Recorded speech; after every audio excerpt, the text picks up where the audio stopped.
کہ بس ہم ہی پسندیدہ ہیں اور ہم ہی پیارے ہیں، ٹھیک ہے؟ تو یہ غلط فہمیاں ہماری دور کرنے کے لیے ان کو مثال کے طور پہ اللہ تعالیٰ نے بیان کیا ہے۔ اب آگے بھی دیکھتے ہیں، آج کی بھی بہت اہم آیات ہیں۔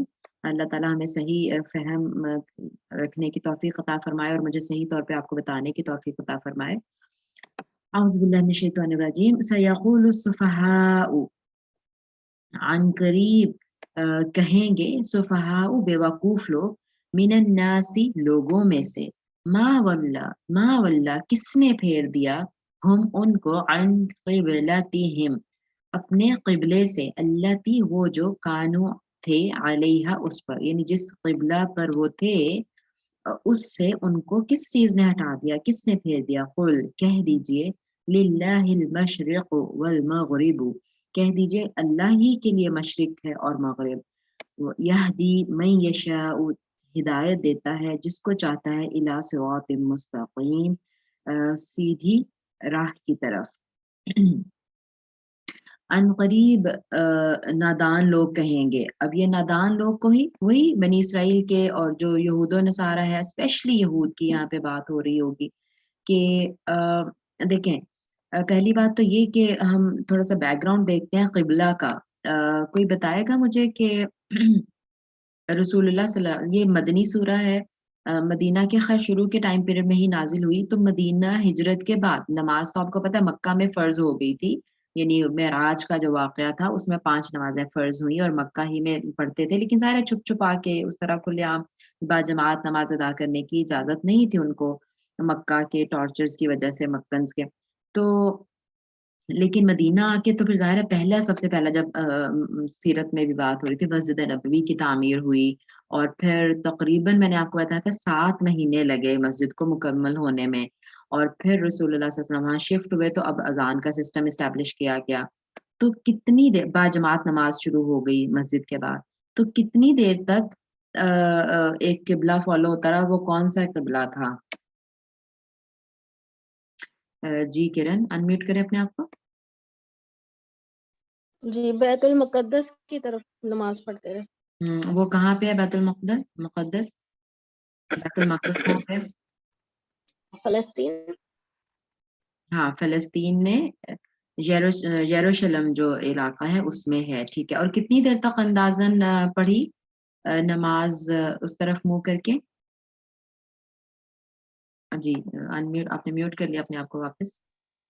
7 ماہ جب تک فرض نہیں ہوا تھا، حرم کی طرف منہ کرنے کو نہیں کہا گیا تھا، 6-7 ماہ۔ 7 ماہ تو میں نے بتایا مسجد کی تعمیر میں لگے تھے، ٹھیک ہے۔ اچھا چلیں نائلہ جی آپ بتائیں۔ جزاک اللہ خیر، بارک اللہ فیک کی کرن۔ جی نائلہ جی۔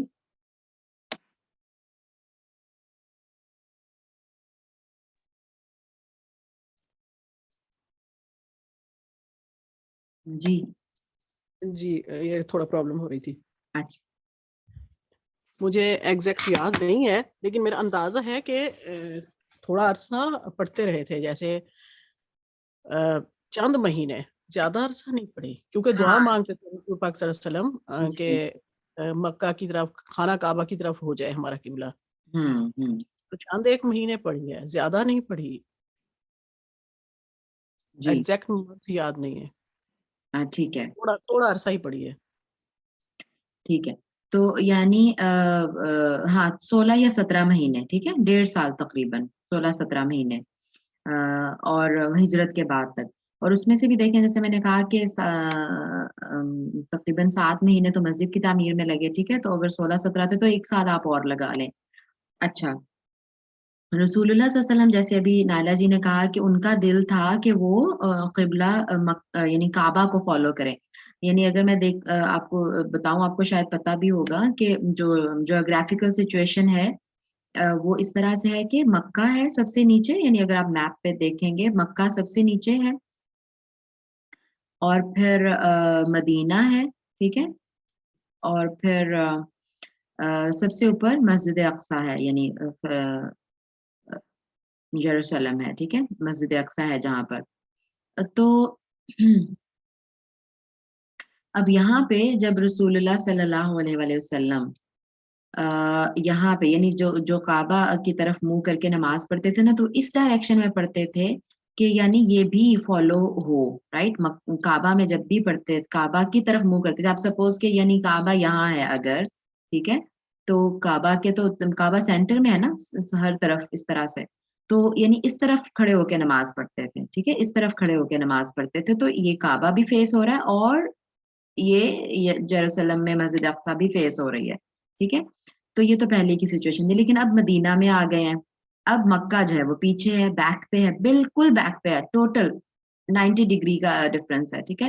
تو اب جو ہے اگر وہ مسجد اقصی کی طرف منہ کریں گے تو اس کو بالکل بیک ہوگی، یہ سچویشن ہے، ٹھیک ہے. اور رسول اللہ صلی اللہ علیہ وسلم اس کو بیک نہیں کرنا چاہتے تھے، لیکن مصلحت تھی، کیونکہ یہودیوں کا قبلہ وہی تھا. یہود و نصارہ کے لیے جو مطلب ایک قبلہ تھا یہود و نصارہ کا، وہ مسجد اقصی ہی تھا.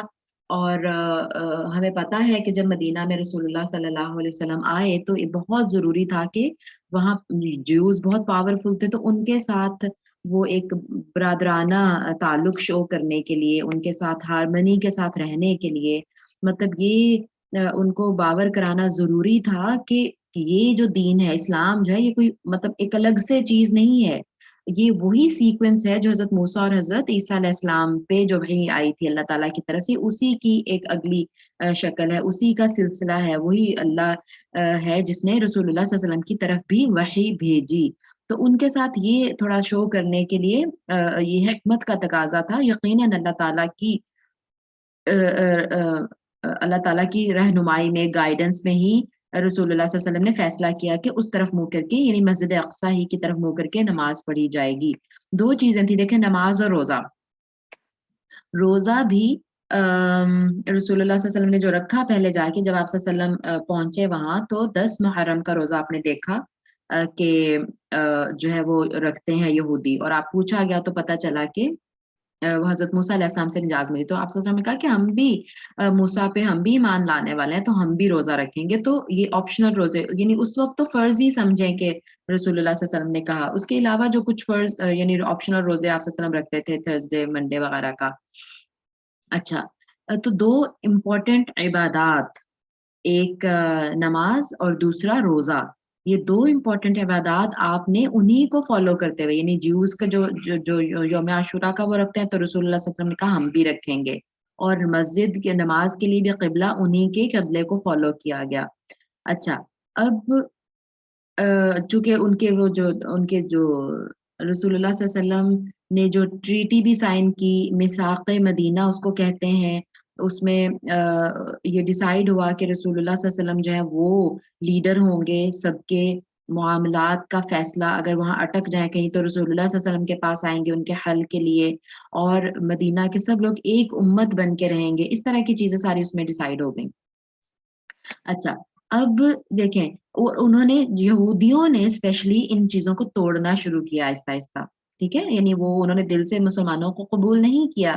میجورٹی تھی ان کی جو وہ نہیں اسلام لے کے آئی، کچھ چند جو ہے وہ لے کے آئے اسلام، دل سے انہوں نے ایکسیپٹ نہیں کیا. اور پھر ظاہر ہے کہ اب رسول اللہ صلی اللہ علیہ وسلم کی طرف سے اور اللہ تعالیٰ کی طرف سے بھی ایک مطلب چیز آنی تھی ان کو بتانے کے لیے کہ اب جو تم اپنے زوم میں ہو، جو کون سا زوم جو پیچھے ابھی میں آیت میں بات کر کے آئی تھی نا، کہ تم سمجھتے ہو کہ تم اس امت سے تعلق رکھتے ہو بنی اسرائیل سے، اور یہی اللہ تعالیٰ کی پسندیدہ امت ہے. اور اللہ تعالیٰ نے خود بھی قرآن پاک میں ہمیں بتایا نا کہ اللہ تعالیٰ نے بنی اسرائیل کو ایڈریس کر کے کہا کہ میں نے تمہیں تمام جہانوں پر فضیلت دی. یس اٹ واز ٹرو کہ وہ بہت فضیلت والی امت تھی، اللہ تعالیٰ نے چنا تھا، سارے انبیاء ان میں بھیجے تھے، یہ صحیح بات ہے، لیکن ان کے کرتوتوں کی وجہ سے اب ان سے یہ مقام چھیننے جا رہا ہے، اب ان سے یہ فضیلت چھن چکی ہے جس کا ان کو یقین نہیں آ رہا تھا، اور وہ بنی اسرائیل کی بجائے اب بنی اسماعیل میں شفٹ ہو چکی ہے. ٹھیک ہے، تو یہ والی چیز بھی ان کو بتانی تھی. تو اس لیے اب چونکہ میں نے کہا نا کہ آہستہ آہستہ، تو پہلے تو برادرانہ تعلق کے لیے یہ چیزیں ہوئیں کہ ٹھیک ہے قبلہ بھی انہوں کو فالو کیا گیا، روزے بھی انہوں کے، لیکن اب ٹائم آ گیا تھا، اور اللہ تعالیٰ دیکھیں جو آیات نازل ہوتی رہیں، اللہ تعالیٰ ان کو سمجھاتا رہا آیات کے تھرو، رسول اللہ صلی اللہ علیہ وسلم پڑھ کے ان کو سناتے رہے. ٹھیک ہے، کہ جو ہے وہ اپنے ہاتھوں سے لکھتے ہیں اور چینج کرتے ہیں اور رسول اللہ صلی اللہ علیہ وسلم کو پہچان سکتے ہیں اگر وہ اپنی بکس کو کنسلٹ کریں. تو یہ ساری باتیں ٹھیک ہے, لیکن فائنلی جب وہ نہیں ان کو سمجھ آ رہی بات, تو اب یہ فائنلی ایک یعنی ٹائم آ گیا تھا کہ اللہ تعالیٰ اب ان کو ڈکلیئر کر دے اوپنلی کہ آپ کا جو وہ مقام تھا, جو آنر تھا افضل امت ہونے کا, ناؤ دس از نو مور. ٹھیک ہے, اور وہ جو امامت آپ کو ملی تھی تمام جہانوں کی, مطلب کہ تمام جہاں کی امتوں پہ فضیلت دے کے جو امامت آپ کو ملی تھی, اب وہ ان کو مل چکی ہے, مسلمانوں کو مل چکی ہے. رسول اللہ صلی اللہ علیہ وسلم کے پاس وہ آنر آ چکا ہے اب. ٹھیک ہے, تو اب اس میں سب سے پہلا سٹیپ جو فائنلی ڈکلیئر کرنے کا تھا نا, اس میں سب سے پہلا سٹیپ یہ قبلہ کی تبدیلی کا تھا. ٹھیک ہے, بہت بڑی بات تھی کہ ان کے لیے جو مقدس چیز تھی اس کی طرف اب بالکل بیک ہو گئی. میں نے آپ کو بتایا نا کہ بالکل 90 ڈگری کا چینج تھا. تو اب مسلمان اگر اس کو فیس کریں گے تو وہ اس کو مسجد اقصیٰ کو بیک ہو جائے گی. ٹھیک ہے, and it was clear cut sign کہ they don't have any more that priority over others. تو وہ اس میں سب سے پہلا سٹیپ یہ ہو گیا. اس کے بعد اسی صورت میں آگے چل کے تھوڑا سا اور ہم دیکھتے ہیں کہ دوسری ہجری میں ہی, کیونکہ یہ کب ہوا, میں نے کہا کہ 16-17 مہینے بعد ہجرت کے, یعنی 1.5 سال بعد. ٹھیک ہے, اور اسی سال کے اندر روزے بھی فرض ہو گئے, یعنی رمضان بھی آ گیا. رمضان میں اب رکھنے ہیں تو وہ بھی لے لیا گیا مسلمانوں سے, اور جب رمضان کے روزے فرض ہو گئے تو پھر وہ جو عاشورہ کا روزہ تھا وہ آپشنل ٹھہرا. ٹھیک ہے, یہ تو دو بڑی بڑی چیزیں ہوئیں اس ٹائم میں کہ پتہ چل گیا نہیں کہ مسلمانوں کی اپنی ڈائریکشن ہے, اور اب یعنی اگر کوئی کسی کو وہ لینی ہے, یعنی آنر لینا ہے, تو وہ ادھر آئے, یہ والی اب جو ہے امت, یہ اب فضیلت والی امت ہے. تو اب دیکھیں, اچھا, اور اس میں ایک جو پوائنٹ آؤٹ ہو رہی ہے چیز, وہ یہ بھی ہو رہی ہے کہ اب دیکھیں یہ انہوں نے, مطلب ظاہر ہے کہ ایک چھوٹی چیز نہیں تھی, اور اللہ تعالیٰ کی بہت ساری حکمتیں تھیں اس میں سے ایک تو ان کی آزمائش کرنا بھی تھا کہ وہ کیسے رسپونڈ کرتے ہیں. اور جو جیسے میں نے کہا نا کہ کچھ یہودیوں میں سے ایمان لے کے آئے تھے, کچھ عیسائی بھی کچھ یہودی بھی, ان کو بھی چیک کرنا مقصود تھا کہ کیا وہ سچے دل سے ایمان لے کے آئے ہوئے ہیں یا بس ایسے ہی ہلکا پھلکا سا ہے یا کچا سا ایمان ہے ان کا کہ لوگ باتیں کرنا شروع کریں گے تو وہ تنگ آ کے واپس پلٹ جائیں گے اپنے دین میں. رائٹ, یہ والا امتحان بھی مقصود تھا. یا یہ کیونکہ یہودیوں کو تو جب بھی موقع ملتا تھا نا وہ کوئی نہ کوئی باتیں کیے رکھتے تھے, تو ابھی بھی ان کو موقع ملے گا تو کیا ان کی باتوں میں آ کے یہ کیسا اس کو رسپونڈ کرتے ہیں, یہ چیک کرنا بھی مقصود تھا.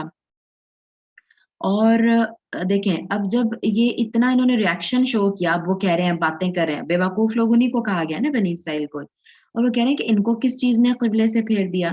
اچھا, اس سے اس بات کا بھی پتہ چلتا ہے کہ وہ بہت کنسرن رکھتے تھے مسلمانوں سے, یعنی مسلمانوں کی ایکٹیویٹیز پہ, اور جو بھی وہ کر رہے تھے وہ اس کا ایفیکٹ ہوتا تھا ان لوگوں پر.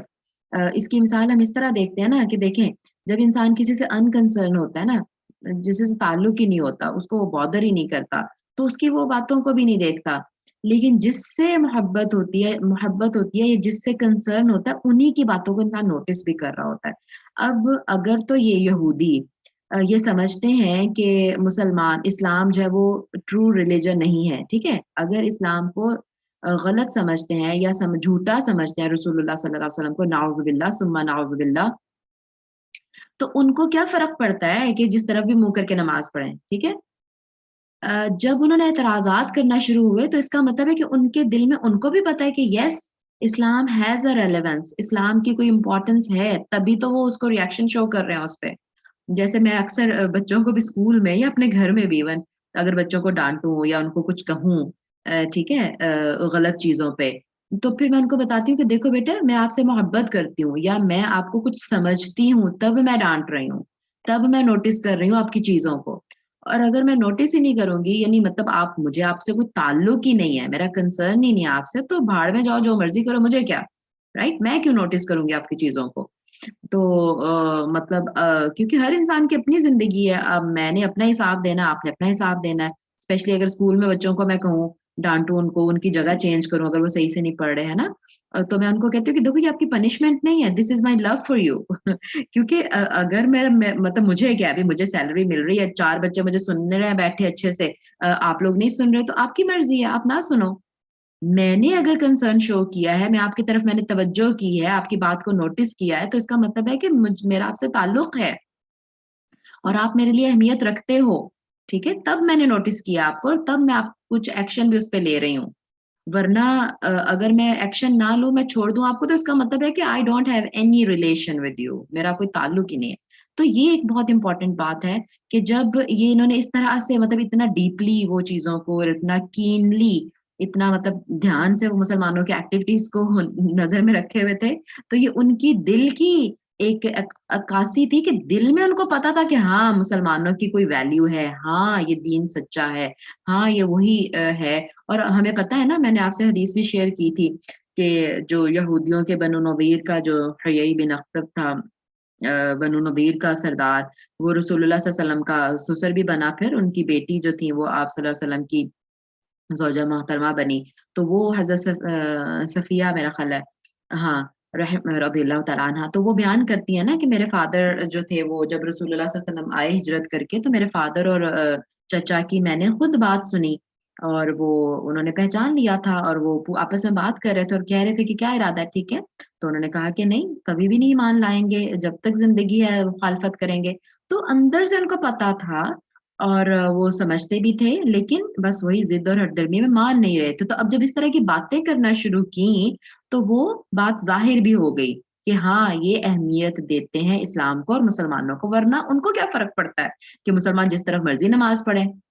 why they are so eager to discuss about this even, ہے نا. مجھے اگر مطلب مجھے کسی اور آج دیکھیں نا, اگر کوئی ہندو ہے, میں سمجھتی ہوں کہ وہ غلط ہے سپوز, ٹھیک ہے, تو مجھے کیا کہ وہ اس بت کو پوجے یا اس بت کو پوجے, ادھر کھڑے ہو کے عبادت کرے یا ادھر کھڑے ہو کے عبادت کرے, مجھے کیا تعلق اس سے, میں تو بادر بھی نہیں کروں گی. تو جب انہوں نے اتنا بادر کیا اور اس کو ایشو بنایا اور اس پہ باتیں کرنا شروع کی, تو اس کا مطلب تھا کہ yes they know what is inside. تو اینی ویز تو اب یہ جو باتیں کر رہے ہیں, اس سے یہ چیز ان کی پتہ چل گئی, اور اللہ تعالیٰ کہہ رہے ہیں کہ وہ یہ عنقریب کہیں گے کہ کس چیز نے ان کو پھیر دیا. تو اب ان کو بتا دو کہ مطلب تنگ دلی نہیں, اور وہ جو ہے وہ تنگ نظر بھی تھے, جو یہودی ہیں بہت تنگ نظر ہیں. اور اللہ تعالیٰ نے کہا کہ ان کو جواب دے دو سب سے پہلے تو کہ اللہ ہی کے لیے مشرق اور مغرب ہے. جس طرح کا تصور تم اللہ کے بارے میں رکھتے ہو, وہ ایسا تصور اللہ کا ایسا نہیں ہے, ٹھیک ہے نا. اللہ تو یعنی مکان اور زمان سے پاک ہے, ساری یعنی ساری ڈائریکشنز اللہ ہی کی ہیں, وہی اسی کی ملکیت میں ہے. لیکن جو ڈائریکشن ایک فیس ڈیفینیٹلی کی جاتی ہے وہ یونٹی کے لیے ہے. تو یہ سب سے پہلے تو یہ بتا دو, کیونکہ اگر آپ دیکھیں کچھ ہمیں اسرائیلیات میں سے ملتی ہیں روایات کہ اللہ کے بارے میں اتنے ان کے غلط کانسیپٹس ہیں, یعنی اللہ کو اتنا انہوں نے چھوٹا کر دیا ہے, نعوذ باللہ ثم نعوذ باللہ. یعنی کہ وہ کہتے ہیں, جیسے ابھی قرآن بھی بتاتا ہے نا, کہ وہ کہتے ہیں کہ اللہ تو فقیر ہے اور ہم غنی ہے, نعوذ باللہ, ٹھیک ہے. کبھی کہتے ہیں کہ اللہ کی پاور اتنی لمیٹڈ ہے, کبھی کچھ کہتے ہیں, نعوذ باللہ ثم نعوذ باللہ. اس طرح کی اتنی بےہودہ باتیں ان کی کتابوں میں لکھی ہوئی ہیں اللہ کو لے کر بھی, اور انبیاء کے بارے میں تو کیا ہی کہنے. اتنے غلط کبیرہ گناہ انہوں نے انبیاء کے ساتھ ایسوسیٹ کیے ہوئے اپنی کتابوں میں, یہودیوں کی بات کر رہی ہوں اسپیشلی, ٹھیک ہے. تو مطلب یہ اللہ تعالیٰ نے بتا دیا کہ نہیں, اللہ تعالیٰ زمان و مکان سے آزاد ہے,